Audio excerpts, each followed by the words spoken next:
एक जन स्वराज पार्टी की आप तो सबसे पहले अपना परिचय देंगे सर। मेरा नाम डॉक्टर भूपेंद्र प्रसाद यादव हुआ। जी। समस्तीपुर जिले के पटोरी नगर परिषद के अंदर मेरा घर पड़ता है। जी। मैं अभी जन स्वराज संगठन के बिहार प्रदेश जन स्वराज के चुनाव समिति का वर्गीय सदस्य हूँ और दिलो जान से जन स्वराज के साथ। सर तो एक तो हम भारत मिशन लेकर के आए हैं सर, आपका क्या मिशन होता है सर इसमें? हमारा जन स्वराज पार्टी का क्या मिशन है? बहुत छोटा मिशन है, बहुत छोटा मिशन है जो बिहार का कायाकल्प कर दे। जन स्वराज अभी पार्टी नहीं बनी, पार्टी नहीं बनी, अभी जन स्वराज संगठन है और 2 अक्टूबर को जन स्वराज पार्टी की घोषणा हो जाएगी और जन स्वराज पार्टी की घोषणा होते हम लोग लगे हुए हैं बिहार से पलायन को रोकना। सिर्फ एक इशू, बिहार से पलायन को रोकना। अब कहिएगा पलायन क्यों? बिहार के लोग, बिहार की जो वास्तविक स्थिति है, हम आप सब बिहार के लोग हैं। हिंदुस्तान की आज़ादी के बाद जब इस देश की स्थिति बेहतर नहीं थी, बदहाली के दौर से गुजर रहा था, उस समय बिहार हिंदुस्तान के पैमाने पर 1 to 10 राज्य के तहत आता था विकास के पैमाने पर। और आज जो बिहार की स्थिति है, आज की तिथि में हिंदुस्तान में 28 स्वतंत्र प्रदेश हैं, 28 राज्य हैं और 8 प्रदेश हैं जो केंद्र शासित है। मतलब बिहार में 28 और 8 36 प्रदेश हैं, अंशतः या पूर्णतः। 8 हैं राज्य केंद्र शासित प्रदेश और 28 राज्य हैं स्वतंत्र राज्य। और बिहार का हिंदुस्तान के पैमाने पर, चाहे वो शिक्षा हो, रोजगार हो, चिकित्सा हो, स्वास्थ्य हो या विकास के है, हर पैमाने पर हिंदुस्तान के पैमाने पर विकास का नंबर 36वें नंबर। तो सर आपको नहीं लग रहा है कि बिहार विकास कर रहा है सर? बिहार विकास तो कर रहा है। बिहार विकास किया, उसका पैमाना है कि जो बिहार 1 to 10 में था, आज विकास करने के बाद हिंदुस्तान के पैमाने पर सबसे अंतिम राज्य है, 36वां राज्य है। अब तो ये आपको तय करना है, अब पढ़े लिखे लोग हैं, पत्रकारिता करते हैं, कि बिहार कितना विकास किया। बिहार विकास किया उसका फार्मूला है कि बिहार के मजदूर विकास करने का सर आपके पास कुछ फार्मूला भी तो होगा सर? बिल्कुल फार्मूला है जी, बिल्कुल फार्मूला है। पहले आपने सवाल उठाया कि बिहार विकास नहीं कर रहा है, तो बिहार इतना विकास किया है कि बिहार के मजदूर गेहूं धान काटने पंजाब और हरियाणा जाते हैं। बिहार के लोग रोजगार खोजने कलकत्ता, दिल्ली, पंजाब, हरियाणा जाते हैं। ये उनका हाल है जो गरीब लोग हैं, जो आर्थिक रूप से विपन्न हैं। जो परिवार आर्थिक रूप से संपन्न है, जिसके माँ बाप नौकरी पेशा हैं, मिडिल क्लास के हैं या जिनकी आर्थिक स्थिति अच्छी है, उनके बच्चे पढ़ने के लिए दिल्ली, राजस्थान, कोटा, मैसूर, बेंगलोर, सूरत जाते हैं। ये शिक्षा की स्थिति है। जो नौजवान इंजीनियरिंग करके, बीटेक करके हरियाणा, पंजाब 10,000 15,000 की नौकरी करने जाता है। और किसी को अगर कोई बीमारी हो जाए तो उसके चिकित्सा का उपाय बिहार में नहीं है, वो जाता है। आँख दिखाना हो तो शंकर नेत्रालय बंगाल, कोई पंजाब जाता है, दिल्ली एम्स जाता है, कोई रोग हो जाए तो लखनऊ जाता है। मतलब बिहार में न रोजी रोजगार है, न चिकित्सा है, न शिक्षा है, न स्वास्थ्य है। बिहार के विकास का ये हाल है। और बिहार में आज तक जितनी पार्टियां सरकार बनाई, कोई नारा दिया गरीबी हटाओ, कोई नारा दिया न्याय के साथ विकास, कोई सामाजिक न्याय का नारा दिया, और आज की सरकार बड़ी अच्छी नारा कर रही है। कुछ मुद्दा होगा सर? बिल्कुल मुद्दा है जी। मैंने पहले आपको बताया कि मेरा मुद्दा है बिहार से पलायन रोकना। पलायन चाहे वो शिक्षा के लिए हो, चाहे चिकित्सा के लिए हो, चाहे स्वास्थ्य के लिए हो, चाहे रोजी रोजगार के लिए। सभी नेता तो यही बात बोलते हैं। सभी नेता ये बात बोलते हैं, लेकिन आज से पहले हमारे नेता जो कर रहे हैं, अगर आपको जानकारी हो तो बता दीजिए कि इस देश के कोई भी नेता, यहां तक कि गांधी भी यात्रा किए थे मुजफ्फरपुर से और गांधी से महात्मा बन गए। लेकिन आज प्रशांत किशोर जो चार्टर्ड प्लेन से चलते थे, जिनकी पहचान इस देश में और देश से बाहर चुनावी रणनीतिकार, चुनावी प्रबंधक के रूप में हैं, चार्टर्ड प्लेन छोड़ के, सारा ऐशो आराम छोड़ के, सारा सुख सुविधा छोड़ के बिहार की गांव और गलियों में खेत और खलिहान की खाक छान रहे हैं। अगर आपके पास एक नेता का नाम हो, एक उदाहरण, अकेले जन सुराज पार्टी चुनाव लड़ेगी और 243 सीट पर चुनाव लड़ेगी, बिना किसी से कोई कंप्रोमाइज किए, बिना कोई समझौता किए। अभी कुछ उपचुनाव लड़ते हैं, किसी से कंप्रोमाइज की बात आई सर, तुरंत कंप्रोमाइज कर लेते हैं, ऐसा तो नहीं है सर। हाँ, चूंकि ऐसा इसलिए नहीं है कि आप उनके फॉलोअर हैं, आप उनको जानते हैं, बिहार की पहचान बनी है। आज बिहार की स्थिति ये है 20 साल से कि वोट आप किसी पार्टी को दीजिए, कम्युनिस्ट को दीजिए, कांग्रेस को दीजिए, बीजेपी को दीजिए, राजद को दीजिए, किसी को वोट दीजिए, मुख्यमंत्री बिहार में बनेंगे नीतीश कुमार। आपके वोट का क्या मतलब है?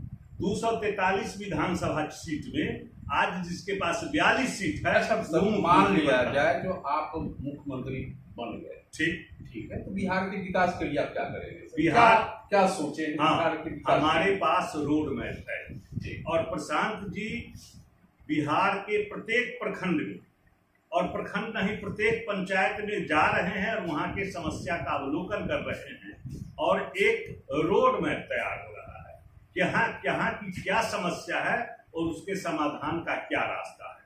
हम लोगों ने 2 बातें तय की है कि यदि हमारी सरकार बनी तो सरकार बनने के 1 साल के अंदर 2 बातें करेंगे। हमारे जितने भाई गरीब गुरबा, आप देख रहे हैं कि कोई भी जवान आदमी अपनी जवान बीवी, बेटी, बहू, बूढ़ी माँ बाप को छोड़ के प्रदेश जाना नहीं चाहता है, लेकिन पेट के लिए, रोजी रोटी के लिए ये स्थिति है कि बिहार का शायद ही कोई पंचायत, कोई ऐसा गांव है जहां के अधिकतर लोग मजदूरी करने या छात्र हो तो पढ़ने या नौकरी करने प्रदेश नहीं जा रहे हैं। दो तरीका है हमारे पास जिसका हम लोगों ने तय कर लिया। पहला तरीका है कि प्रत्येक जिला में एक ऐसी व्यवस्था हम बनाएंगे, हमारा उद्योगपति से, इंडस्ट्रियलिस्ट से बात हो रहा है, एक ऐसी व्यवस्था करेंगे कि जिला में जो लोग रोजी रोजगार करने वाले लोग हैं, जो नौकरी पेशा लोग हैं, उनको अपने जिले में 12,000 से 15,000 की नौकरी मिल जाएगी, रोजगार मिल जाएगा और उनको जिले से बाहर नहीं जाना पड़ेगा। और दूसरी बात, प्रत्येक प्रखंड में एक ऐसे विद्यालय की स्थापना करेंगे या इसी विद्यालय को इस ढंग से हम उद्धार करेंगे, जीर्णोद्धार करेंगे, ऐसी तकनीक लाएंगे कि तमाम पब्लिक प्राइवेट स्कूल को छोड़ के और सरकारी स्कूल में बच्चे पढ़ने आएंगे, वहाँ की इतनी बेहतर व्यवस्था होगी।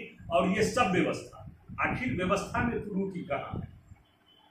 व्यवस्था में त्रुटि यहाँ है कि आज से पहले जब आप जंगल राज करते थे, जब लालू राज था, वो अपराधी पिस्तौल के दम पर, हथियार के दम पर पब्लिक को लूटता था। आप भी तो सर बहुत दिनों से समाज सेवा कर रहे हैं। बिल्कुल कर रहे हैं, बिल्कुल कर रहे हैं। आखिर क्या वजह है कि आपने जन सुराज को ही चुना? मैं बता देता हूँ।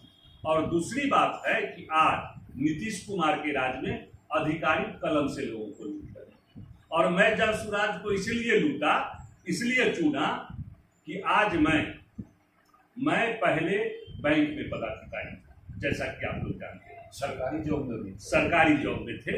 बैंक में मैं चयनित हुआ था पदाधिकारी और उस हैसियत से शाखा प्रबंधक के रूप में कार्य करता। 1988 में अपने इंतकाल से कुछ कबल एक आध सप्ताह पहले बिहार में जननायक के नाम से प्रसिद्ध, पूरे देश में भारत रत्न जिनको मिला है, जननायक कर्पूरी ठाकुर के हम शिष्य थे और उन्होंने बैंक से इस्तीफा दिलाकर समाज सेवा में हमको लाया। लेकिन दुर्भाग्य मेरा और बिहार का कि 17 फरवरी 1988 को मेरे इस्तीफा के एक सप्ताह बाद उनका आकस्मिक निधन हो गया और तब से जो राजनीतिक ट्रैक पकड़ा, कर्पूरी ठाकुर का नाम लेके जो लोग सत्ता में आए वो भ्रष्टाचार परिवारवाद में डूब गए और बिहार की ऐसी स्थिति है। मैं रिटायर्ड प्रोफेसर, जैसा कि मैंने बताया कि डॉक्टर भूपेंद्र प्रसाद यादव, मैं MA PhD LLB हूँ और मैं सड़क पर हूँ और एक 9वां फेल छात्र जिसके लिए लालू बेचैन है मुख्यमंत्री बनाने के लिए, और वो कूद के नीतीश कुमार कभी इधर कभी उधर। तो उस परिस्थिति में मेरे जैसे स्वाभिमानी लोगों को, सम्मानित लोगों के लिए वहाँ गुंजाइश नहीं होता। मैं पहले आपको बताया कि आप वोट दीजिए भाजपा को, वोट दीजिए राजद को, वोट दीजिए नीतीश को, यहाँ का मुख्यमंत्री नीतीश कुमार होगा। उसका जमीर मर गया, पलटू चाचा के नाम से प्रसिद्ध है। और एक दूसरा व्यक्ति है जो सजा याफ्ता है, आरोपी नहीं, सजा याफ्ता है। अनेक केस मिला के 32 साल की उसकी सजा हुई है, और एक बेटा पागल है और एक बेटा 9वां फेल है। उसको मुख्यमंत्री बनाने के लिए बेचैन है।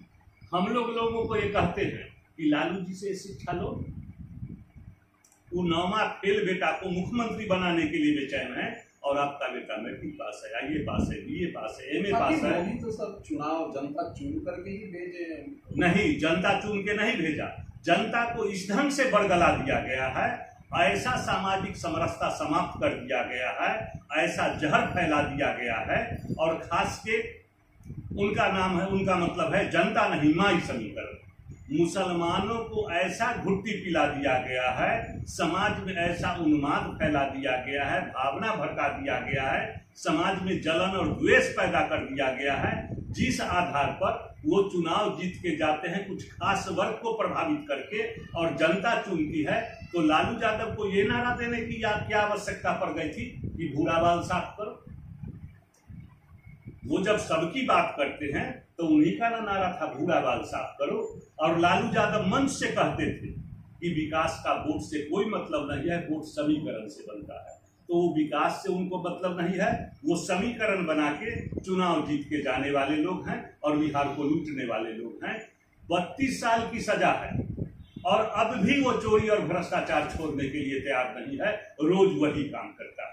और नीतीश कुमार कब फान के इधर आ जाएगा, कब फान के उधर आ जाएगा, और जो काम कांग्रेस करती थी वही काम प्रशांत किशोर जी का एक नाम है, प्रशांत किशोर जी भी तो नीतीश जी के साथ में थे। नहीं, मैं आपको बता दूं, वो तो बहुत पार्टी को सहयोग भी किए हैं। अब आप जान लीजिए, जैसे आप पत्रकार हैं, आपको जिनको इंटरव्यू करने की आवश्यकता होती है उनके पास चले जाते हैं। प्रशांत किशोर जी किसी पार्टी के लोग नहीं थे, वो चुनावी रणनीतिकार थे, और जिनको आवश्यकता पड़ती थी प्रशांत जी से मिलते थे और प्रशांत जी से सलाह लेते थे। जैसे कोई वकील, जैसे कोई डॉक्टर जिसके पास कोई जा सकता है, वो किसी पार्टी की सदस्यता नहीं लिए थे, किसी पार्टी के साथ नहीं थे।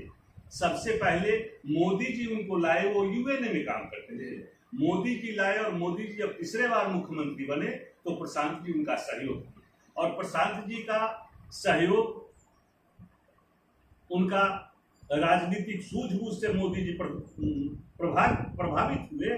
तो मोदी जी जब प्रथम बार 14 में प्रधानमंत्री का चुनाव लड़े तो उनके सलाहकार प्रशांत जी थे और उनको सलाह देते। तो आप सर कैसे प्रभावित हो गए? हम प्रभावित इसलिए हो गए कि हम किसी दल में नहीं थे, हम घर बैठे हुए थे, और प्रशांत जी का लेकिन आप तो लंबे समय से समाज सेवा कर रहे हैं। हाँ, लंबे समय से समाज सेवा कर रहे हैं। तो नीतीश जी को, लालू जी को, मोदी जी को मेरी आवश्यकता नहीं थी, मेरी आवश्यकता नहीं थी, हम घर बैठे हुए थे। और प्रशांत किशोर जी का नारा है सही लोग, सही सोच, सामूहिक प्रयास, और वो सही लोग खोजने के दिशा में मुझको भी खोज लिए। और मैं 2 साल से प्रशांत जी के साथ हूँ। पहले मैं समस्तीपुर जिला का जन सुराज का जिला सभापति था, और आज की तिथि में मैं जन सुराज बिहार प्रदेश का चुनाव पदाधिकारी हूँ। जी, बहुत बहुत धन्यवाद सर। चुनाव पदाधिकारी आप हैं, इसके लिए बधाई हो। बहुत बहुत धन्यवाद। तो हम लोग तय किए, बगैर किसी समझौता के, बगैर किसी का साथ लिए हुए, बिहार प्रदेश के 243 सीट पर हम चुनाव लड़ेंगे। अकेले जन सुराज पार्टी लड़ेगी, और जन सुराज पार्टी का एक ही नारा है, जिसकी जितनी भागीदारी उसकी वैसी हिस्सेदारी। आज तक कोई भी पार्टी, अब अकलियत की बात ही मैं आपसे कर लेता हूं, हिंदुस्तान की आजादी के बाद बहुत सारे बुद्धिजीवी हैं। मैं एक सवाल छोड़ता हूं अकीदत समाज में मुसलमान भाइयों के बीच कि हिंदुस्तान की आज़ादी के बाद ये जितनी पार्टियां संविधान बचाने की बात, लोकतंत्र बचाने की बात, सेकुलरिज्म की बात करती है, कौन पार्टी आज तक किसी मुसलमान को राष्ट्रीय अध्यक्ष बनाया हिंदुस्तान की आज़ादी के बाद? नंबर 1। नंबर 2, बिहार में लालू जी माई समीकरण की बात कहते हैं, तो अभी जो जातीय सर्वेक्षण हुआ है उससे निकल के आया है कि बिहार में मुसलमानों की अक़लियतों की संख्या